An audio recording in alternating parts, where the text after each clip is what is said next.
Արթուր Հովհաննիսյան նախապատրաստվի Տարոն Չախոյանը։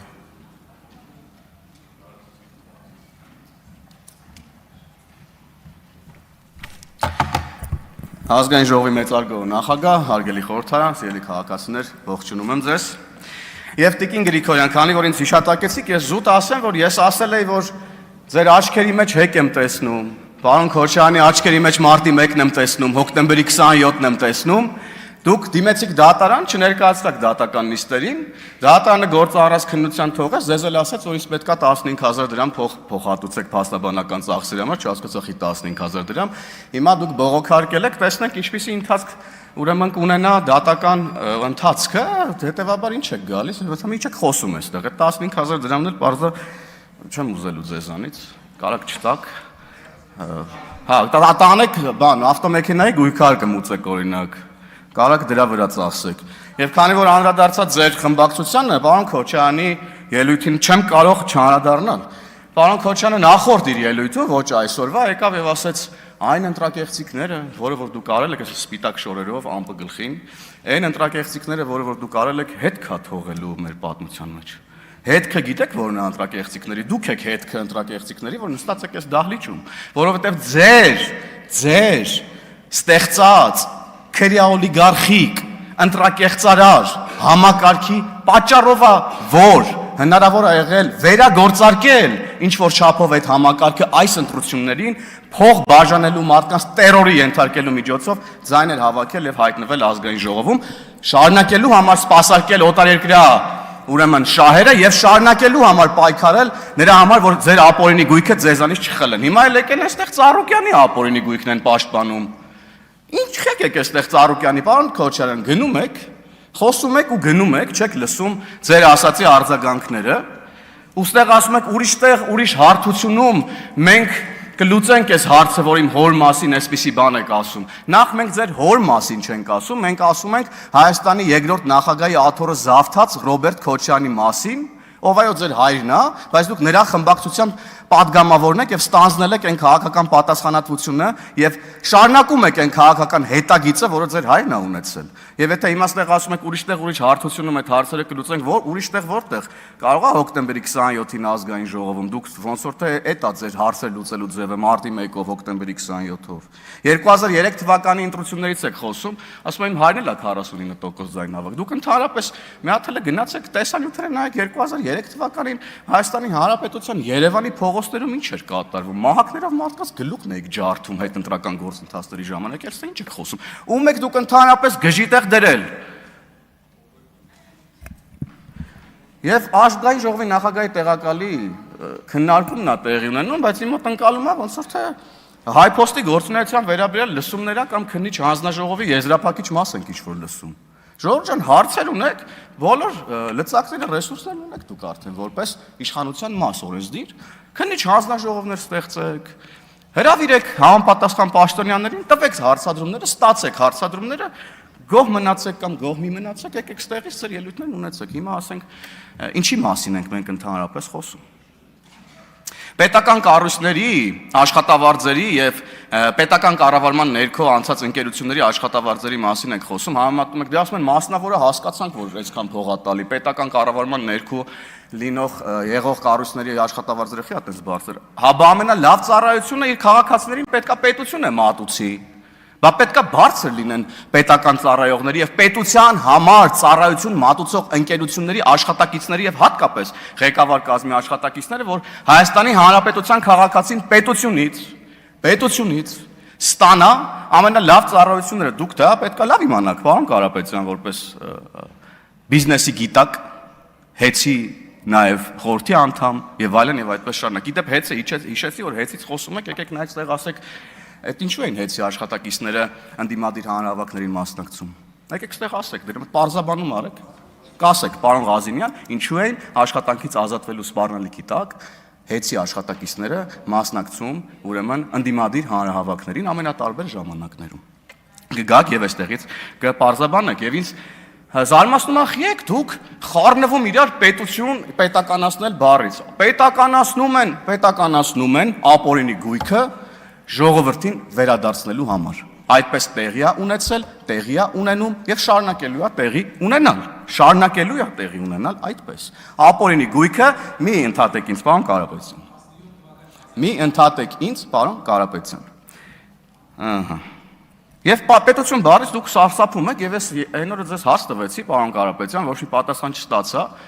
Ինձ իրոք հետաքրքիր է, էլի, մի հատ եկեք ասեք Հայաստանի Հանրապետությունը քանի քառակուսի կիլոմետր է իր միջազգայինորեն ճանաչված սահմաններով, որովհետեւ ասում եք մարզային այցելություններ են կանելու, գյուղեր, համայնքներ եք գնալու։ Հնաց չի մի ամիտ գնաք սահմանը հատեք անցնեք ուրիշ տեղ։ Մի հատ ձեր համար գցեք Հայաստանի Հանրապետության քարտեզը, որ իմանաք ուր եք գնում ընդհանրապես դուք։ Կարող է քայլելով դες գնաք, ասենք Վրաստան գնաք մի ամիտ կամ իջնեք Իրան,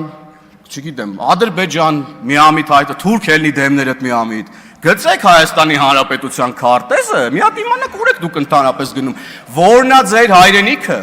որն է ձեր հայրենիքը, պատասխանեք այդ հարցին, պարոն Ասլյան, մի ընդհատեք ինձ իմ ելույթի ժամանակ, ես ձեզ խնդրում եւ հորդորում եմ, հարգելի գործընկեր։ Ամեն դեպքում այդ սահմանը գծեք հանկարծ դուրս չգաք Հայաստանի Հանրապետության տարածքից, չիմանանք ձեզ ոնց է հետ բերենք, հիմա էլ նոր պատմության մեջ ընկնենք։ Եվ հայրենիքի ձևակերպումը առհասարակ պետք է մի հատ գաք այստեղ ասեք էլի, որոնց դուք ասում եք հայրենիք։ Ձեր հայրենիքը արդյոք չի սահմանափակվում Հայաստանի Հանրապետության ուրեմն միջազգայինորեն ճանաչված սահմաններով։ Նախ պետք է մի հատ սահմանները ընդգծեք, ասեք քանի քառակուսի է, հետո ասեք հայրենիքի ձևակերպումը ձեր համար որն է, որովհետև որևէ մեկը չի հերքում պատմական հայրենիքի իրողություն, դա անհնար է հերքել պատմությունը, դա անհնար է։ Մենք խոսում ենք ժամանակակից Հայաստանի Հանրապետության մասին։ Ինձ համար որպես ազգային ժողովի падգամավոր իմ հայրենիքը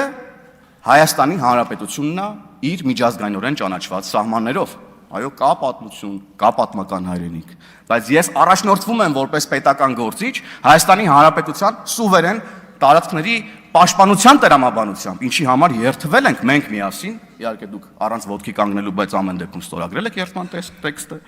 Եկեք ստեղ ասեք, որովհետև այն տրամաբանությամբ, որ հայերը այսքան տարի ապրում են X տարածքում, ես այդպես եմ ընկալել ձեր որոշ գործընկերների խոսույթից տրամաբանությունը, որ եթե հայերը երկար ժամանակ ապրում են X տարածքում, անկախ նրանից այնտեղ կա հայկական պետականություն, թե չէ, կամ եղել է երբևէ, եւ այնտեղ հայկական մշակույթ է եւ այլն, եթե այս տրամաբանությամբ առաջնորդվենք, ներողություն, բայց կարող պարզի, որ կալուգանել է ձեր հայրենիքը։ Մի քիչ էլ որ խորանանք, կարող է մի քանի տարի հետո,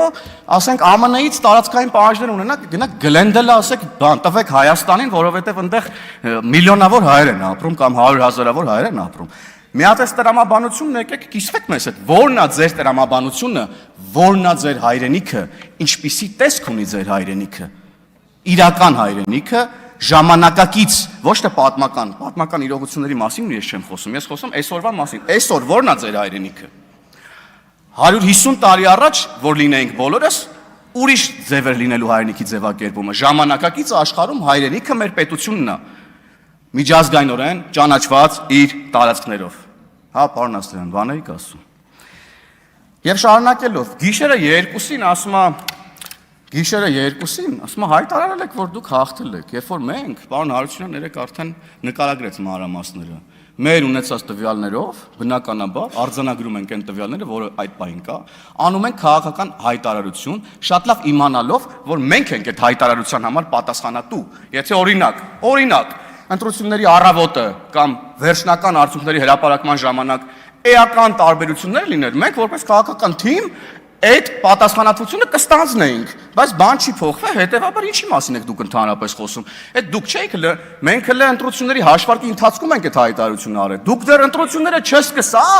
չսկսած, ասում եք մենք արդեն հաղթել ենք, Սամվել Կարապետյանը Հայաստանի Հանրապետության վարչապետն է, կառավարության նիստեր էիք անում։ Հայդեպ ինչ կա այդ ձեր կառավարության նիստերից։ Շարունակում եք կառավարության նիստեր անել, որտեղ կարող ենք ծանոթանալ ձեր կառավարության նիստերի օրակարգերին։ Այդ նախագծերը հետո ուր եք ուղարկում, որ քննարկեցիք, հաստատեցիք, հետո ուր եք ուղարկում, որ երկրի ազգային ժողով եք ուղարկում ձեր կառավարության նիստերի օրակարգերում հաստատված հարցերը, թե ուրիշ ազգային ժողովներից են ձեր կառավարության նիստերի օրակարգ ներդրվում տարբեր հարցեր։ Մի հատ եկեք այստեղ պատասխանեք, հարգելի գործընկերներ, եկեք պարզաբանենք, հասկանանք, որտեղ իրար վարչապետ եք ասում, այնտեղ նախարարներ ունեք արդեն, հրանոթի մասնագետներ, արկերի եւ այլն, եկեք մի հատ պարզաբանենք։ Եվ էլ գիշերվա 2-ի ասուլիսի մասին խոսում եք, ասում եք այդ ասուլիսը կհիշվի մեր համար եւ այլն եւ այդպես շարունակ։ Գիտեք, որ ասուլիսն է հիշվելու։ Գիտեք, որ ասուլիսն է հիշվելու եւ նկարագրելու է ձեր քաղաքական ուժը, քանի դեռ դուք ներեգություն չեք խնդրել այդ արտահայտությունների համար եւ քանի դեռ դուք չեք դատապարտել այդ արտահայտությունները։ Այս ասուլիսն է հիշվելու եւ նկարագրելու ձեզ։ Ներեգություն։ Դեպքն արդեն, որ նախ սա երկրորդ դեպքն է արդեն, որ հայ սակրավորը պայթում է Հայաստանի տարածքում հայ զինվորի կողմից տեղադրված ականի վրա։ Մաղթում ենք, որ դա վերաբերվի բոլորին։ Ինչքան հայ սակրավոր կմտնի ականապատ դաշտ, ցանկանում ենք, որ ընտեղից դուրս բերվի նրա մարմինը կամ Անջատեք պարոն Հովհաննիսյան։ Ներեգություն ես վերարտադրելու համար, պարոն Կարապետյան, այս ասուլիսն է հիշվելու եւ այս ասուլիսն է նկարագրելու ձեր խմբակցությունը, քանի դեռ դուք որպես խմբակցության ղեկավար ներեգություն չեք խնդրել սրա համար եւ չեք դատապարտել այս հայտարարությունը։ Ես չեմ ուզում հավատամ, որ ձեր շարքերում այս կարծիքի մարդիկ կան, չնայած որ այդ մարդը ձեր շարքերում է նստած։ Տարոն Չախոյան նախապատրաստվի Թակուի Ղազարյանը։